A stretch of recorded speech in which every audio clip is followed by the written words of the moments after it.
Bismillahirrahmanirrahim. Assalamualaikum warahmatullahi wabarakatuh. Innal hamdalillah nahmaduhu wa nasta'inuhu wa nastaghfiruh wa natubu ilayhi wa na'udzu billahi min shururi anfusina wa sayyiati a'malina. May yahdihillahu fala mudilla lahu wa may yudlil fala hadiya lahu.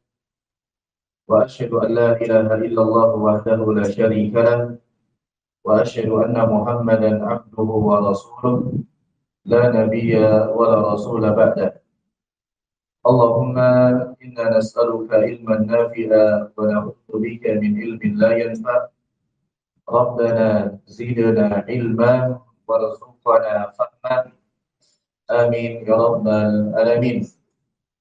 Alhamdulillah, para hadirin dan hadirat, ikhwan dan akhwat muslimin dan muslimat rahimani wa rahimakumullah. Kita bersyukur kepada Allah Subhanahu wa taala atas segala nikmat yang Allah berikan kepada kita yang begitu banyak.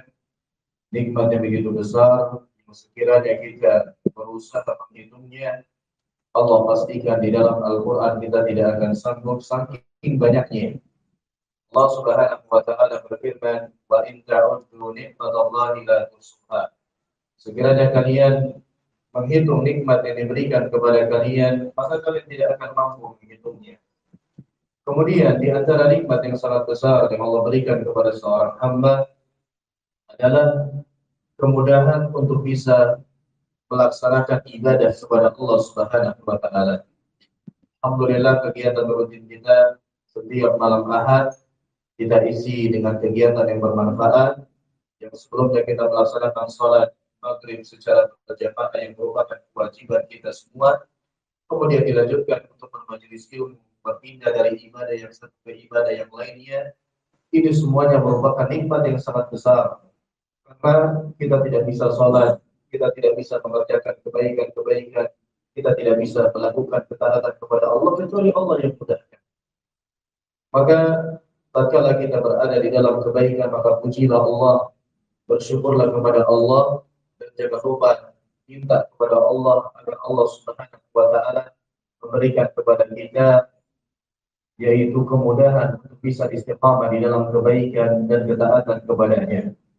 Kemudian berkaitan dengan majelis ilmu, alhamdulillah kita terus memohon hidayah kepada Allah, petunjuk agar diberikan keistiqamahan, karena Nabi Shallallahu Alaihi Wasallam menyampaikan di dalam sebuah hadis, "Man yuridillahu bihi khairan yufaqihu fiddin." Barang siapa yang diinginkan kebaikan oleh Allah Subhanahu Wa Taala, maka Allah Subhanahu Wa Taala akan jadikan dia semakin paham.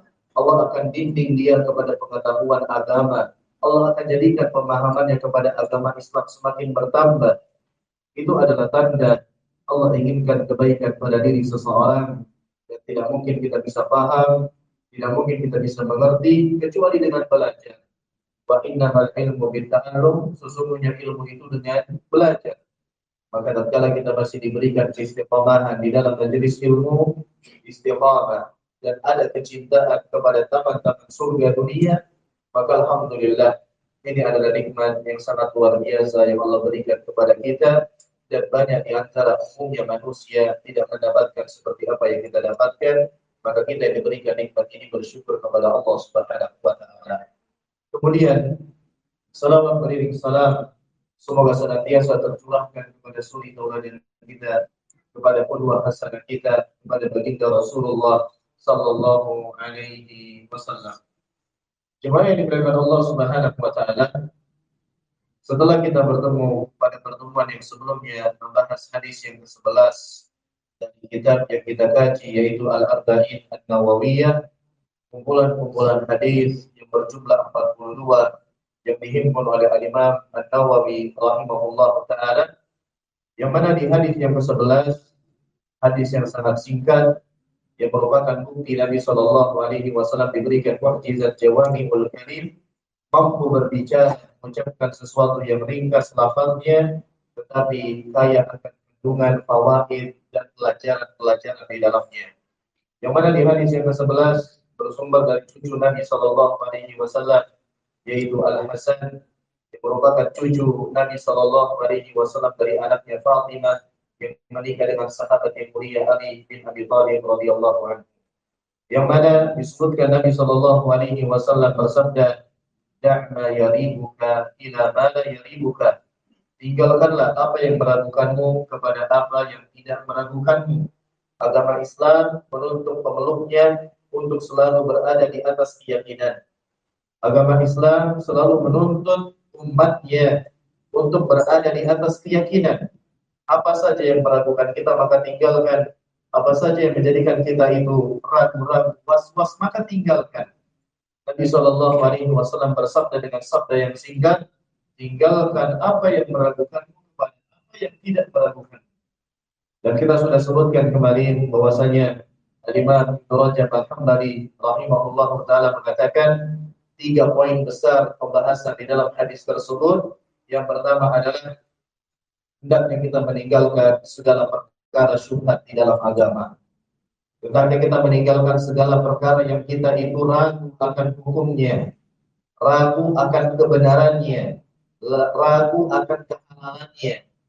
Apakah ini boleh atau tidak? Apakah ini perkara yang dilarang atau tidak? Apakah ini halal atau haram? Terutama berkaitan dengan ibadah maliyah, yaitu muamalah harta. Banyak transaksi-transaksi di hari ini yang mana kita sendiri saking majunya teknologi bingung akan hukumnya, maka tinggalkan apa yang meragukanmu kepada apa yang tidak meragukanmu. Terus kemudian jangan bermudah-mudahan. Ketika kita ragu maka tinggalkan itu keselamatan. Nabi Shallallahu Alaihi Wasallam mengatakan, "Man ittaqa syubhati faqad istabara li dinihi wa irdihi." Barang siapa yang meninggalkan perkara yang ragu-ragu, dia terdapat keraguan di dalamnya, maka telah selamat kehormatannya dan agamanya. Maka selamat kehormatannya dari pembicaraan manusia dan selamat agamanya, dia terhindar dari perkara yang sekiranya itu haram dia sudah tinggalkan. Terus kemudian yang kedua, dikatakan oleh Imam Ibnu Rajab Al-Hambali, poin besar yang perlu kita kaji di hadis yang ke-11 yang sudah kita sampaikan pada pertemuan sebelumnya adalah hendaknya kita keluar dari perselisihan para ulama dengan mengambil hukum yang terberat. Banyak perkara yang diperselisihkan oleh para ulama. Ada yang mengatakan boleh, ada yang mengatakan tidak boleh. Ada yang mengatakan halal, ada yang mengatakan haram.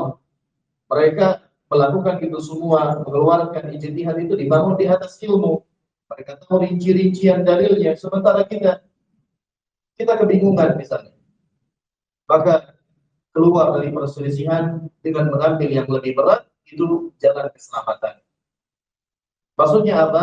Tatkala ada perselisihan di kalangan para ulama akan perkara, misalnya ini halal, ini haram, kita tidak tahu mana yang benar di antara keduanya. Keluar dari perselisihan, ambil yang paling berat, ambil saja haram. Selamat Anda. Kalau ternyata itu adalah perkara yang halal, tidak ada masalah, tidak mengerjakan perkara yang halal. Tapi kalau ternyata itu perkara yang haram Anda lakukan, Anda mendapatkan mudarat nanti di hari akhir. Maka kalau ada perselisihan dan kita tidak tahu, kita rancu mana nih yang paling benar di antara dua pendapat. Satu begini, satu mengatakan ini, satu mengatakan tidak boleh, satu mengatakan boleh, satu mengatakan halal, satu mengatakan haram. Tinggalkan, keluar dari perselisihan, ambil yang paling berat. Seperti yang paling malang-malang pada akhir-akhir ini adalah masalah Bitcoin. Mungkin pakar-pakar yang mengatakan halal, pakar-pakar yang mengatakan haram dibangun di atas ilmu, mereka punya fikir. Tapi masyarakat awam, apalagi Bitcoin adalah asing di telinga kita masyarakat kaum muslimin, maka rancu di antara kita ini. Halal ada haram, ada halal ada haram. Sudah, al-khuruju minal hilal mustahab. Keluar dari perselisihan para ulama dengan mengambil yang paling berat, Islam. Sudah, jangan dilakukan, ambil pendapat yang mengatakan haram. Kalau ternyata misalnya halal, Anda selamat. Tidak ada masalah meninggalkan atau tidak mengerjakan sesuatu yang asalnya halal. Tapi kalau Anda bermudah-mudahan atau mungkin mencari pendapat sana sini untuk kemauan hawa nafsu sendiri, ternyata itu yang roji, yang benar adalah yang haram, maka Anda telah melakukan perkara yang salah. Maka di dalam kandungan yang telah kita kaji hadis ke-11 adalah khuruju minal khilaf mustahabban. Keluar dari perselisihan dari para ulama itu jalan keselamatan dengan mengambil yang paling berat dan itu menghilangkan keraguan kita. Kemudian yang terakhir dikatakan oleh Imam Ibnu Rajab dari rahimahullah taala, yaitu di dalam hadis da ma yaribuka ila ma la yaribuka, di sana ada penerapan qaidah al-yaqin la yazulu bisyak. Keyakinan itu tidak bisa digoyangkan atau dihilangkan dengan keraguan. Jadi tatkala misalnya antum telah melakukan ibadah, telah selesai dari ibadah tersebut, timbul keraguan, sudah tak usah dihiraukan. Al-yaqin la yazulu bisyak. Antum telah berwudu, antum melaksanakan sholat. Setelah sholat antum katakan, saya tadi sah nggak sholatnya? Saya tadi sudah wudu apa tidak? Benar nggak wudu saya? Al-yaqin la yazulu bisyak. Keyakinan tidak bisa dihilangkan dengan keraguan. Nah, itu dia secara singkat murojaah kita di hadis yang ke-11 pertemuan yang kita kaji pada pekan kemarin. Hari ini kita masuk kepada hadis yang berikutnya, yaitu hadis yang ke-12 di dalam kitab Al-Arba'in An-Nawawiyah. Kita bacakan hadisnya. An Abi Hurairah radhiyallahu anhu qala qala Rasulullah sallallahu alaihi wasallam, min husni islamil mar'i tarkuhu ma la ya'nihi. Haditsun hasan rawahu Tirmidzi wa ghairuhu hakadha. Dari sahabat Abu Hurairah radhiyallahu anhu, ia mengatakan Rasulullah sallallahu alaihi wasallam bersabda, min husni islamil mar'i tarkuhu ma la ya'nihi. Di antara tanda baiknya, sempurnanya keislaman seseorang, dia meninggalkan sesuatu yang bukan kepentingannya. Dia meninggalkan sesuatu yang tidak bermanfaat bagi dirinya. Hadis hasan riwayat Imam Tirmidzi dan lainnya seperti ini. Kalau kita lihat hadis ini, dan ini merupakan amanah ilmiah dari pakar-pakar hadis, ulama-ulama hadis, mereka mengatakan secara asal hadis ini secara periwayatan hukumnya adalah dhaif atau lemah. Tapi dari sisi makna yang terkandung di dalamnya dan mencocoki apa yang di dalam syariat kita, agama Islam, fondasi-fondasi keislaman, secara makna sahih. Ini perlu kita sampaikan, ya, sebagai amanah ilmiah. Hadis ini secara riwayat yaitu dhaif di kalangan para ulama pakar hadis. Tetapi secara makna kandungan yang ada di dalamnya sahih, mencocoki apa yang ditujukan oleh agama kita, yaitu agama Islam. Dan hadis ini bersumber dari sahabat Abu Hurairah. Kita sudah jelaskan kemarin, ya, antum kalau bahas hadis jangan merasa asing dengan nama ini. Karena tidak heran beliau adalah sahabat yang paling banyak meriwayatkan hadis. An Abi Hurairah. Setiap antum belajar buku hadis, bohong kalau antum tidak mendapati nama beliau. Karena beliau adalah sahabat yang paling banyak meriwayatkan hadis. Nama beliau adalah siapa? Abdurrahman bin Sakhar. Walaupun sudah kita sampaikan di hadis yang sebelumnya, nama beliau terjadi perselisihan di kalangan para ulama, mana ini nama beliau ini. Tapi pendapat yang paling rajih, nama beliau adalah Abdurrahman bin Sakhar. Kemudian sahabat Abu Hurairah ini adalah sahabat yang akhir-akhir baru masuk ke dalam agama Islam. Dan kebersamaan beliau bersama Nabi Shallallahu Alaihi Wasallam itu tidak lama.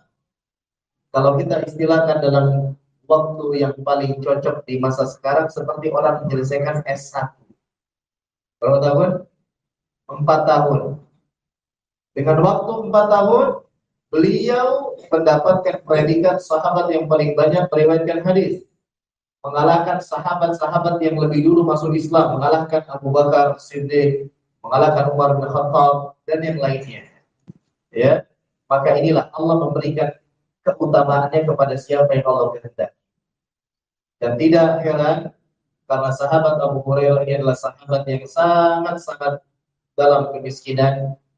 Beliau tidak punya rumah, beliau menjadikan Masjid Nabawi sebagai tempat tinggal, dikenal dengan istilah ahlu Ahlus Sufa.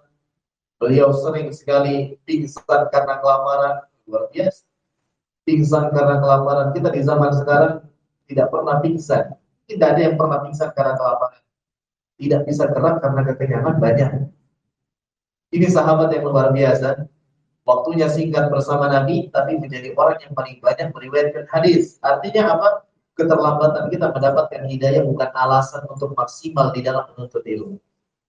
Mungkin ada orang-orang yang lebih dulu mendapatkan hidayah. Tentunya itu dengan hikmah Allah Subhanahu wa taala. Kita yang terlambat, tidak ada kata terlambat. Kita yang belakangan, tidak ada kata terlambat. Maksimalkan peluang yang ada, semuanya bisa mendapatkan apa yang ingin diraih dengan kesungguhan dan istiqamah kepada Allah Subhanahu wa taala. Nabi sallallahu alaihi wasallam mengatakan, "Ihris ala ma yanfa'uka wasta'in billah wa la ta'jaz." Semangatlah akan apa yang bermanfaat bagi dirimu dan jangan lupa minta pertolongan kepada Allah Subhanahu wa taala. Dan pepatah Arab mengatakan, "Man jadda wajada." Siapa yang sungguh-sungguh pasti dia akan mendapatkannya. Kemudian dia mengatakan, sahabat Abu Hurairah, Rasulullah sallallahu alaihi wasallam bersabda, "Min husni islamil mar'i tarku ma la ya'nihi." Di antara kesempurnaan, di antara keelokan keislaman seseorang, dia meninggalkan sesuatu yang bukan kepentingannya. Dia meninggalkan sesuatu yang bukan urusannya. Dia meninggalkan sesuatu yang tidak bermanfaat bagi dirinya.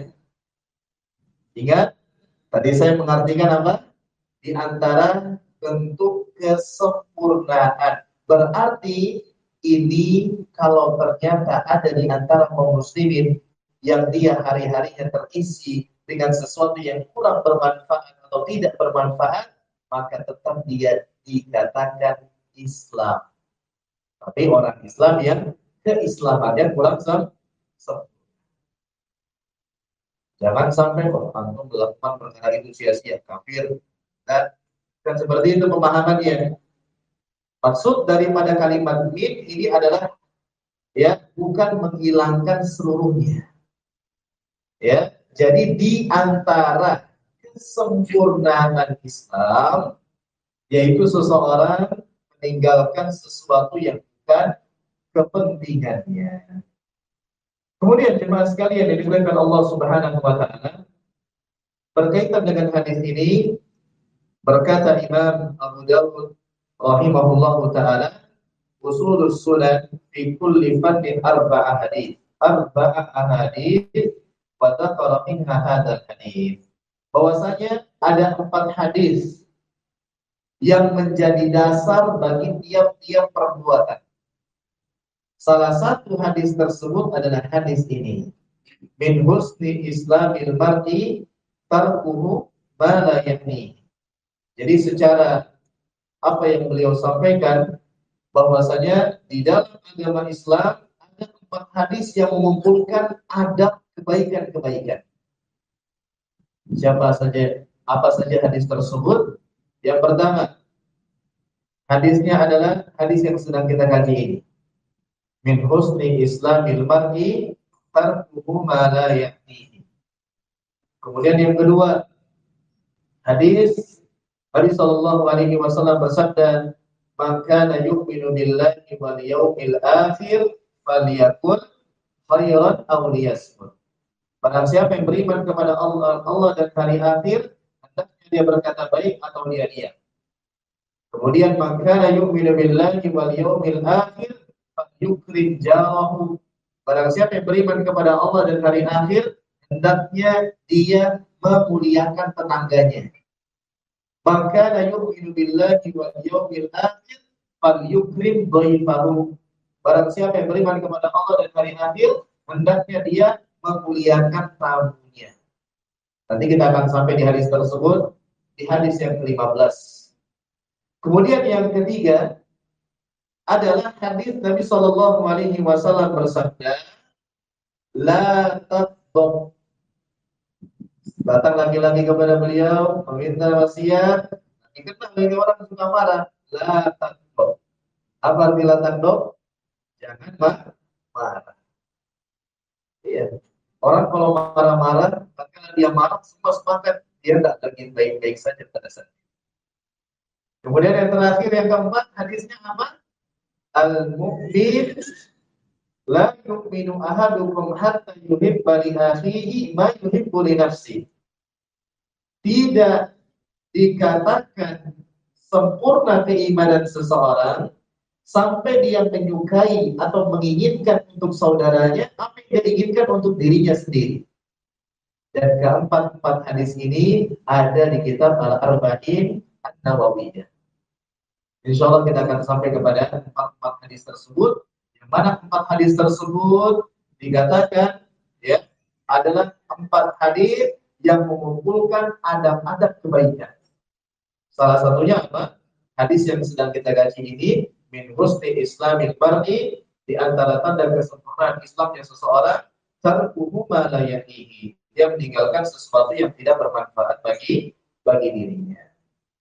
Kemudian jemaah sekalian yang dimuliakan Allah Subhanahu wa taala, hadis ini juga mengandung bahwasanya kalaulah Nabi Shallallahu alaihi wasallam mengatakan di antara tanda baiknya keislaman seseorang yang meninggalkan sesuatu yang tidak bermanfaat bukan kepentingannya, maka kita bisa pahami secara berbalik. Berarti di antara tanda keburukan Islamnya seseorang, dia itu suka kepada perkara-perkara yang bukan urusannya. Dia suka sibuk kepada sesuatu yang tidak bermanfaat bagi dirinya, entah di dunia atau di akhiratnya. Itu di antara tanda buruknya kualitas keislaman seseorang. Tapi sekali lagi, kendati demikian, ini tidak membatalkan keislaman seseorang, tapi mengurangi keelokan, kesempurnaan kualitas keislamannya. Kemudian, hadis ini mengisyaratkan agar seorang muslim menaikkan kualitas dirinya dengan dianjurkannya menggeluti hal-hal yang bermanfaat. Al-hathu 'alal istighali bima ya'ni wa huwa ma yafuzu bihil mar'u fi ma'adini minal islam wal iman wal ihsan wa ma yata'allaqu bi darurati hayatihi fi ma'ashihi fa innal mushtaghil bihadza yaslam minal muhsanat wa jami'us syurur. Di dalam hadis ini ada anjuran untuk menyibukkan diri dengan hal-hal yang bermanfaat. Sekarang, apa hal-hal yang bermanfaat di sini bisa dibagi menjadi dua. Yaitu apa-apa yang membawa kepada kemanfaatan bagi dirinya di akhirat. Berupa apa? Al-Islam, berpegang teguh kepada keislaman. Maka ini adalah perihal yang bermanfaat. Wal iman, dan juga perkara keimanan. Wal ihsan, dan juga perkara ihsan.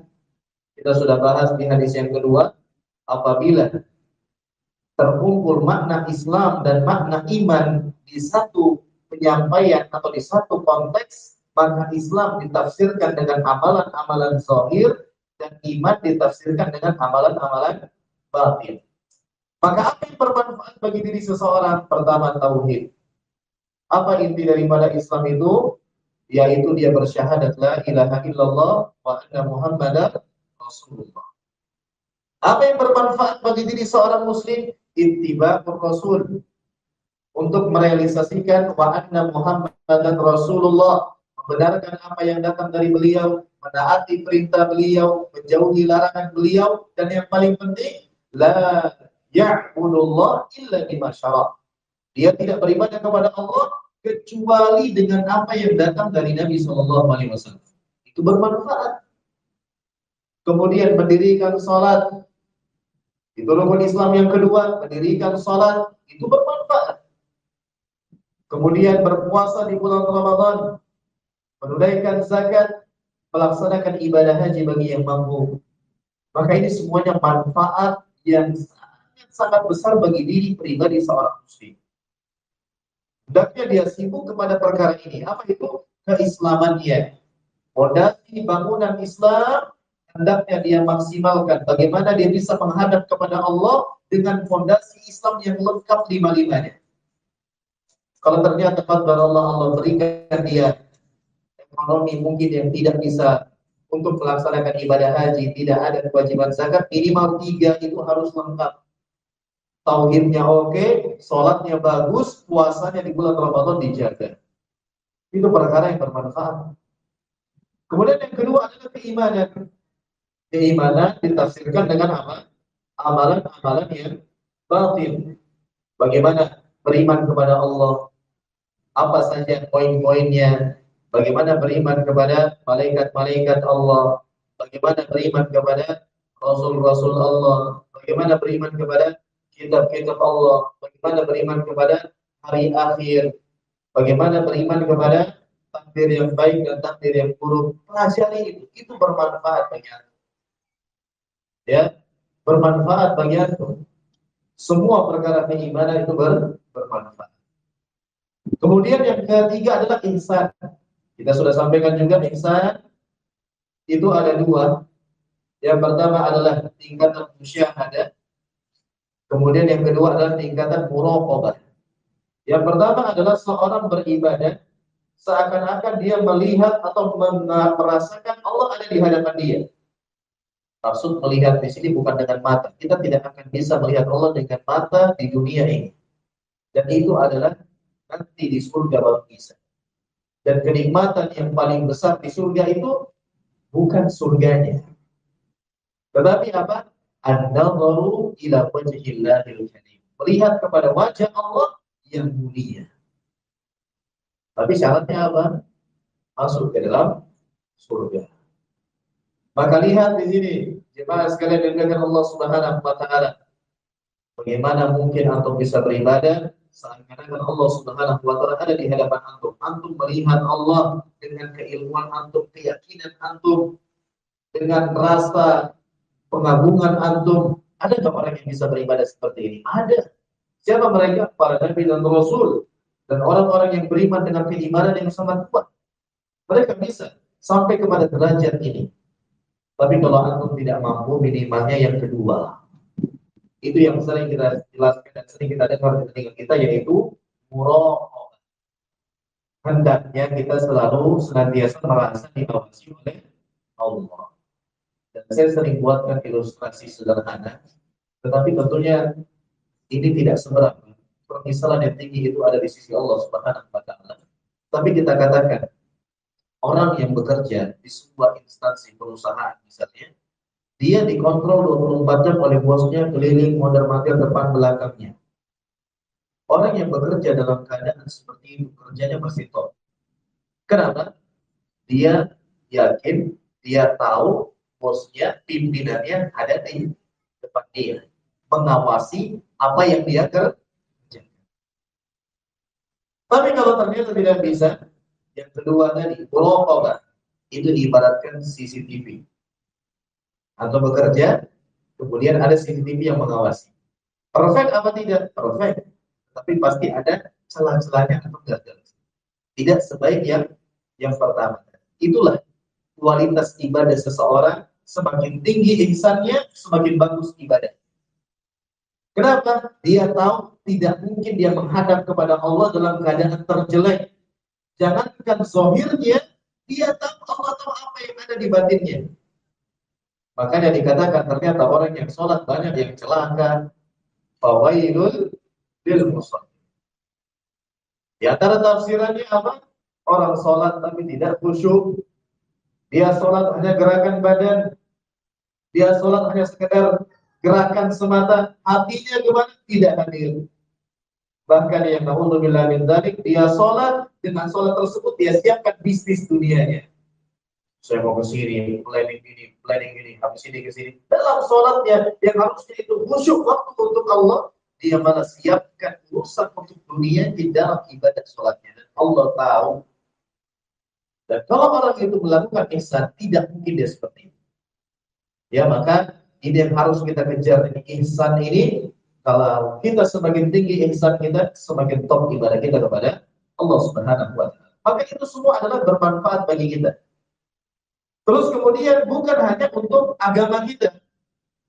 Maksud kita diperintahkan menyibukkan diri dengan sesuatu yang bermanfaat, itu juga disebutkan adalah sesuatu yang menjadi kebutuhan kita untuk melanjutkan kehidupan di dunia ini. Bisa dalam urusan mencari nafkah. Kita tahu rezeki itu tidak kemana. Tapi dalam Islam kita butuh untuk ikhtiar, kita butuh untuk berusaha. Iya, kita semua tidak pungkiri, innallaha huwar razzaq, Allah itu Maha memberi rezeki. Tetapi semua kita sepakat langit tidak turun hujan uang. Nah, kalau memang hujan uang, enak antum di masjid aja. Lulus. Tapi ternyata tidak. Atau mungkin pakai selawat-selawat yang dibuat oleh orang-orang, kemudian setelah itu dia malas-malasan. Tidak seperti itu.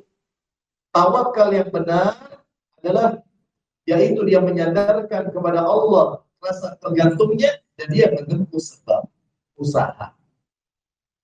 Bukan hanya sekedar rasa tergantung. Pergi berdakwah di jalan Allah, tinggalkan istri dengan sebutir beras. Pokoknya kamu harus yakin cukup. Pas pulang, ya, istri saya sehat, ya istrinya putar sana sini. Artinya apa? Kita harus benar-benar ya mencari nafkah. Dan mencari nafkah itu perihal yang bermanfaat. Sekarang orang itu butuh keahlian misalnya. Dia seorang pedagang, di satu sisi banyak, sehingga dia butuh inovasi di dalam dagangannya, bagaimana menarik, punya ciri khas daripada yang lain. Dia riset, dia cari sana, yang sudah punya pengalaman, bagaimana. Itu bermanfaat atau tidak? Bermanfaat. Ya, antum sebagai orang yang kerja di bidang IT berkembang.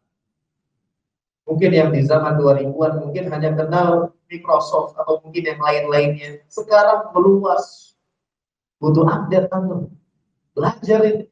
Kenapa? Di situ tempat antum mencari nafkah untuk kebutuhan keluarga. Jalankan perintah Allah sebagai seorang suami. Maka tidak apa-apa antum tekuni, itu adalah sesuatu yang bermanfaat. Jadi jangan salah paham. Oh, Islam hanya perintahkan kita untuk ibadah. Tak boleh pikir dunia. Kita tinggal di dunia. Kita butuh memenuhi kebutuhan kita selaku kepala keluarga kepada orang yang kita tanggung. Maka kita butuh update skill misalnya, maka silakan, itu bermanfaat. Lain halnya, kalau ternyata bukan urusan atau sibuk, atau menjual gorengan yang dibahas partai politik, manfaat itu. Jual gorengan, tahunya cuma tepung minyak goreng, pisang, sanggar, OT-OT. Sibuknya ngurus partai, korupsi, ini bagaimana nih, datang ke sini, begini. Bukan urusan apa. Tinggal. Ya. Terus kemudian, jemaah dengan Allah Subhanahu wa taala, jadi intinya perkara yang bermanfaat itu tentunya sesuatu yang berkaitan dengan baiknya keislaman kita, fondasi keislaman, fondasi keimanan dan ihsan. Atau kita bisa katakan semua perkara ibadah, perkara ketaatan yang mendekatkan kita kepada Allah, memudahkan langkah kita menuju surga, semuanya bermanfaat, maka kerjakan. Dari sisi dunia, apa yang kita butuhkan untuk menunjang sesuatu yang wajib, kita butuh lakukan effort di sana, lakukan, itu bermanfaat, dan itu bukan termasuk dalam pembahasan ini. Sekarang kita sebutkan, ada beberapa perkara yang tidak bermanfaat yang disebutkan oleh para ulama. Di antaranya adalah yang pertama, banyak berbicara kepada sesuatu yang tidak dibutuhkan. Ini perkara yang tidak bermanfaat, tinggalkan. Banyak berbicara kepada sesuatu yang tidak dibutuhkan. Contohnya tadi yang saya katakan, kesibukannya apa, ngomongnya apa.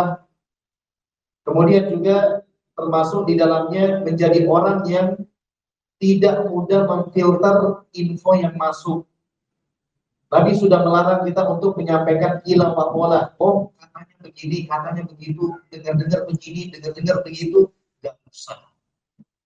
Kalau antum tidak tahu secara pasti, enggak usah sebarkan. Enggak usah dibahas. Itu termasuk antum meninggalkan sesuatu yang tidak bermanfaat. Kemudian yang kedua, berlebihan terhadap perkara-perkara yang mubah. Berlebihan terhadap perkara-perkara yang mubah. Ini adalah sesuatu yang tidak bermanfaat. Atau mungkin kita dasari yang paling awal dulu sebenarnya.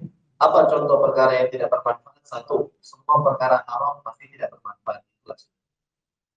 Perkara haram pasti tidak bermanfaat. Kenapa? Membahayakan dunia, membahayakan akhirat. Dua, perkara syubhat itu tidak bermanfaat. Tiga, nah ini pembahasan kita. Berlebihan kepada perkara yang boleh. Hukumnya mubah, tapi berlebihan. Beli mobil, beli mobil. Padahal yang dibutuhkannya cuma satu atau dua saja untuk dia dan keluarganya. Tapi beli 12, beli 15. Berlebihan. Ditanya manfaatnya, ditanya kamu siap jawab nggak? Ini dari mana uangnya? Terus kemudian berlebihan dalam masalah perkara-perkara yang mubah. Misalnya mancing. Mancing boleh-boleh saja.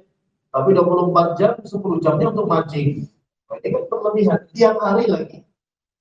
Atau siap seminggu ditanya 70 jamnya kemana? Mancing, ya Allah.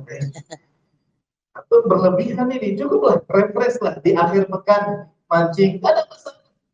Tapi tiap hari mancing, kecuali nelayan. Kalau nelayan, sumber penghasilan antum, sumber nafkah antum dari mancing, itu bermanfaat, tidak termasuk dalam pembahasan kita.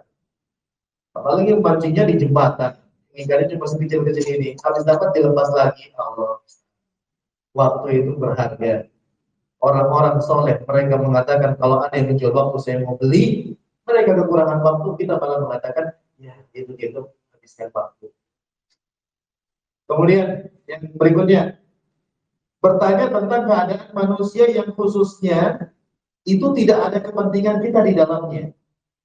Jadi bertanya tentang keadaan manusia atau perkara orang lain yang kita nggak punya hajat. Misal seorang yang sedang nelpon atau mungkin kekhususan lah, dia sedang nelpon, terus kemudian tiba-tiba dia agak sedikit berubah moodnya, kita katakan, siapa ini? Kenapa? Itu bukan urusan kita. Tinggalkan itu.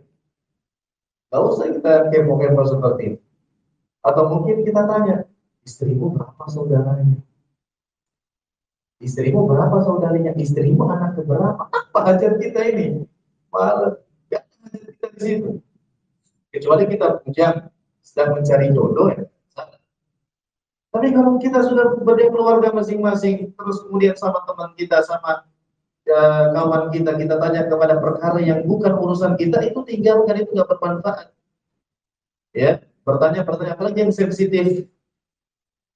Dulu istrimu kuliahnya di mana? Pertanyaan seperti itu. Atau mungkin urusan privasi orang lah, nggak usah. Jadi antara bukti kita nih suka kepo apa? Kalau orang WA, kita gimana? Mau tahu urusan orang lain, padahal itu bukan urusan kita. Kalau siapa yang WA? Kepo sekali manusia ini. Ya, maka tinggalkan yang bukan urusan kita, kecuali kita ada hajat. Kemudian di antara perkara yang tidak penting, yang harusnya kita tinggalkan adalah mencari-cari aib dan kesalahan orang lain. Ini perkara yang sangat-sangat harus kita tinggalkan.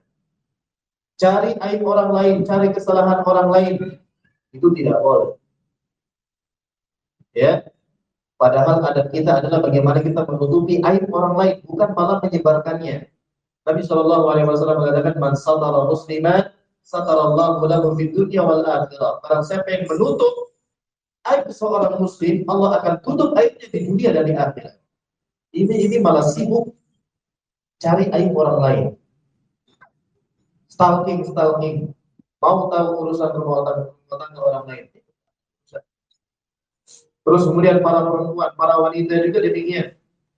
Aib-aib yang sekarang itu banyak terumbar di media sosial. Didapati wanita ini baru nikah sekian bulan, problem di rumah tangga.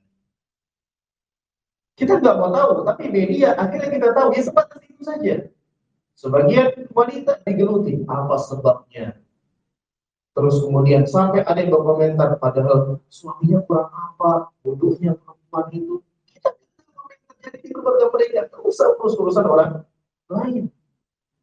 itu terus dikaji, timbul podcastnya. Sekarang seperti itu, apa yang viral, masalah pribadi, ayo podcast, makanan publik. Wah, itu luar biasa. Antum nonton, ikutin terus. Akhirnya waktu banyak terbuang untuk tahu aib rumah tangga orang lain. Dan sumber kesengsaraan itu apa? Tatkala kita tahu aib orang lain. Kalau antum mau bahagia, jangan mau tahu aib orang lain. Jangan mau tahu keburukan orang lain. Kalau antum tidak tahu keburukan orang lain, antum ketemunya enak, antum bagaimanapun keadaan telepon enak. Tapi kalau antum tahu, ketemunya pasti ada garis casing. Ada yang cacat di dalam hati kita kepada saudara kita. Ya, kecuali memang mau tidak mau harus tahu untuk memberikan islah di antara mereka, tidak ada masalah. Tapi kalau bukan urusan kita ya sudah. Dan tanamkan saja apa yang penting bagi kita, apa yang sangat urgent untuk kita ketahui pasti akan sampai kepada kita. Itu saja. Terus kemudian di antaranya adalah banyak membaca majalah yang tidak ada keperluan di dalamnya, komik-komik, apalagi memegang atau mempelajari kitab-kitab ajaran-ajaran yang sesat. Ya, kecuali antum sudah punya kapasitas ilmu, ya, antum mau mencari wawasan untuk menjelaskan kepada umat, maka tidak ada masalah. Tapi kalau tidak ada hajat, antum sibuk belajar Injil. Buat apa? Al-Quran saja nggak pernah dibaca. Belajar kitab yang lain itu tidak bermanfaat bagi antum. Cukupkan dengan Al-Quran. Terus kemudian, patokan sesuatu itu bermanfaat atau tidak, itu bukan dilihat dari hawa nafsu, tapi dilihat dari patokan pandangan syariat agama Islam.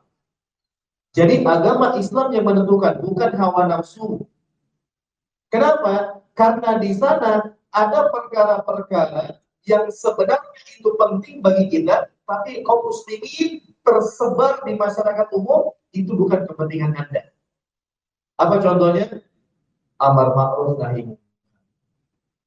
Ada orang berbuat kemaksiatan, terus kemudian kita nasihati, tentunya dengan baik-baik ya, bukan di depan umum, bukan dipermalukan, kita tegakkan hujah, kita nasihati, dakwahkan kepada kebenaran, itu kepentingan kita. Ya, jangan sampai kita merasa ngapain saya sibuk dengan dosa-dosa orang lain.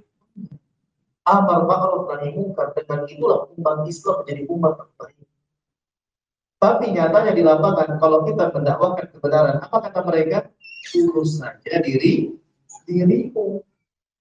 Gak usah urus urusan.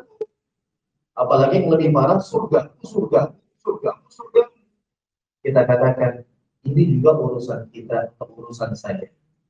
Karena kalau tidak ada yang mengingatkan, azab turun bukan hanya mengenai pelaku, tapi semua yang ada. Tanpa terkecuali, sebagai teguran secara tidak langsung kepada orang-orang yang paham tapi tidak menegakkan amar ma'ruf nahi munkar. Ya, katakan dari mana sisi itu penting bagi kita? Pertama, itu tadi orang melakukan kemaksiatan, kalau sudah ada yang menegakkan hujah maka sudah ada yang menegakkan. Tapi kalau tidak ada yang menegakkan, semuanya berdosa yang tahu itu. Maka kita perlu menegakkan amar ma'ruf nahi munkar sebagai kepentingan kita. Kenapa kepentingan kita? Pertama, di antara bentuk bencana terjadi di alam semesta ini disebabkan dosa dan maksiat. Tatkala bencana itu turun bukan hanya mengenai pelaku. Kalau misalnya terjadi bencana yang terjadi cuma di rumah pelaku, tidak ada masalah. Tapi nyatanya tatkala terjadi sekelilingnya kena. Berarti ini adalah kebutuhan untuk dijaga bersama-sama. Makanya di antara kiat melakukan atau mendapatkan tempat tinggal yang aman, yang tentram, penduduknya harus ahli tauhid dan penduduknya harus bertakwa kepada Allah. Tapi pasti ada orang yang menyalahi itu semua, maka perlulah kita menegakkan amar ma'ruf nahi munkar. Allah Subhanahu wa taala berfirman dalam surat Ali Imran, "Wal takum minkum ummatun yad'una ilal khair wa ya'muruna bil ma'ruf wa yanhauna 'anil munkar wa ulaika humul muflihun." Hendaknya ada umat segolongan manusia yang menyuruhkan kepada kebaikan, mencegah dari kepada kemungkaran, dan mereka itulah orang orang yang beruntung. Terus kemudian di antara hal yang penting tapi seringkali tidak dirasa penting oleh kebanyakan orang adalah mendidik anak. Anaknya tidak diperhatikan. Dia beralasan, aku cuma ngasih makan, aku cuma berikan ini. Pendidikan anak itu penting. Kebanyakan juga orang, kalau anaknya sudah dewasa, sudah masa bodoh, dia berhak cari jalannya masing-masing. Tidak seperti itu. Kepentingan kita, Anda selaku orang tua terhambat jalan yang menuju surga sampai Anda bisa mendidik keluarga Anda sebaik-baiknya. Bukankah kita dihadapkan dengan ayat Allah Subhanahu wa taala berfirman, "Ya ayyuhalladzina amanu qu anfusakum wa ahlikum nar." Hai orang-orang yang beriman, jagalah diri kalian dan keluarga kalian dari api neraka. Ya, terakhir faedah hadis. Yang pertama, hadis ini mengajak kita kepada kesempurnaan Islam dengan meninggalkan perkara yang bukan urusan kita dan fokus kepada perkara yang bermanfaat bagi kita. Kemudian yang kedua, dari hadis ini kita mengetahui ternyata orang Islam itu kualitas Islamnya bertingkat-tingkat. Ada orang Islam yang kualitasnya biasa saja, ada yang menengah, ada yang bagus sekali. Di antara barometernya sejauh mana dia meninggalkan perkara yang tidak bermanfaat. Kemudian yang ketiga, hadis ini menjelaskan kepada kita pentingnya waktu. Manfaatkan dengan sebaik mungkin. Kalau Anda sudah mengisi dengan sesuatu yang tidak bermanfaat, waktu tidak akan pernah kembali. Nabi Shallallahu Alaihi Wasallam mengatakan dua nikmat yang sering dilalaikan oleh manusia apa? As-sihhat wal faragh, kesehatan dan waktu yang luang. Manfaatkanlah sehat sebelum datang sakitmu. Manfaatkanlah waktu luangmu sebelum datang sibukmu. Kalau sudah sibuk baru pengen. Aku pengen sibuk gajian, tapi sibuk banget. Pas nggak sibuk, lakukan hal yang tidak bermanfaat. Pas sakit, aduh enaknya saya mau kajian sebenarnya, tapi bagaimana badan sakit. Pas sehat, lakukan yang tidak bermanfaat. Hanya tinggal angan-angan. Terus kemudian Islam memerintahkan kita untuk menjauhi perkara yang bukan kepentingan kita, dan itu banyak faedahnya. Yang pertama adalah agar kita terhindar dari perkara yang haram. Karena kalau orang sudah biasa bermain kepada perkara yang sia-sia, sangat rentan dia masuk kepada perkara yang haram. Terus kemudian kalau berkaitan kepada sesama manusia, kalau kita bermain kepada sesuatu yang bukan urusan kita, akan menimbulkan permusuhan. Atau sibuk urusan-urusan orang lain, orang nggak senang. Atau sibuk mau tahu apa masalah orang lain, orang nggak senang. Akhirnya apa? Menimbulkan permusuhan karena antum mengurusi yang bukan urusan antum. Kemudian diantaranya adalah mengantarkan manusia kepada malas beribadah, turunnya keimanan. Orang kalau sibuk kepada perkara-perkara yang tidak bermanfaat, imannya turun. Malas ibadah akhirnya. Bukankah keyakinan kita iman itu naik dan turun? Yazidu bil ta'ah wa yanqusu bil maksiyah. Keimanan naik dengan ketaatan, berkurang dengan kemaksiatan.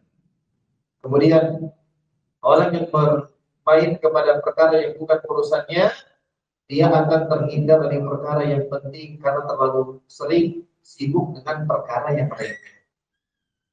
Perkara yang ecek-ecek, perkara yang sia-sia, perkara yang bukan urusannya. Akhirnya apa? Terluput dari perkara yang besar. Harusnya apa? Bisa dia dapatkan, tapi dia malah sibuk urus yang bukan urusannya. Nah, demikian jemaah sekalian, yang dimuliakan Allah Subhanahu wa taala. Jadi 5 menit 19.44. Semoga Allah berikan kita kemudahan, keistiqomahan, dan ingat, semoga Allah bantu kita menjadikan keislaman kita jadi Islam yang sempurna dengan memfokuskan diri dan menyibukkan diri semaksimal mungkin kepada sesuatu yang menjadi urusan kita, kepada sesuatu yang bermanfaat bagi kita di dunia, terlebih lagi nanti di akhirat. Demikian kita akhiri dengan doa kafaratul majelis. Subhanakallahumma wa bihamdik, asyhadu an la ilaha illa anta, astaghfiruka wa atubu ilaik, wa akhiru da'wana alhamdulillahi rabbil alamin. Assalamualaikum warahmatullahi